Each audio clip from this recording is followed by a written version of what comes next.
রবিবার রাজ্যপাল ইন্দ্রসেনা রেড্ডি নাল্লুর উপস্থিতিতে এক রক্তদান শিবিরের আয়োজন করা হয়।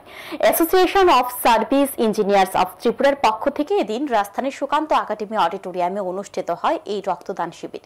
রক্তদান শিবিরে প্রধান অতিথি হিসেবে উপস্থিত ছিলেন রাজ্যপাল ইন্দ্রসেনা রেড্ডি নাল্লু। রাজ্যপাল রক্তদান শিবিরের উদ্বোধন করে বক্তব্য রাখতে গিয়ে বলেন, রক্তদানের বিকল্প নেই। বিজ্ঞানীরা বিভিন্ন সমস্যার সমাধান করতে পারলেও রক্তের বিকল্প তৈরি করতে পারেনি। রক্তদানের চেয়ে বড় কোনো সামাজিক দায়বদ্ধতা হয় না। যারা রক্তদান করতে এখনো এগিয়ে আসেনি তাদের রক্তদানে এগিয়ে আসার আহ্বান জানান রাজ্যপাল। তিনি আরো বলেন, রক্তদান করলে শুধু রক্ত গ্রহীতার উপর উপকার হয় না, যারা রক্তদান করে তাদেরকেও উপকার হয়। এদিনের শিবিরে বিশেষ অতিথি হিসেবে উপস্থিত ছিলেন পঞ্চায়েত দপ্তরের সচিব ডক্টর সন্দীপ আর রাঠুর, পর্যটন দপ্তরের সচিব উত্তম কুমার চাকমা সহ অন্যান্যরা।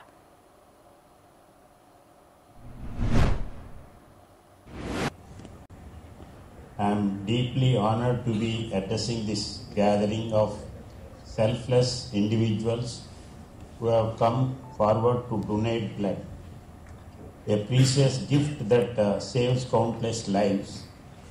Today we recognize and celebrate the contributions of the service engineers community, who have demonstrated exceptional commitment to this humanitarian cause on the occasion of 11th Annual General Body Conference.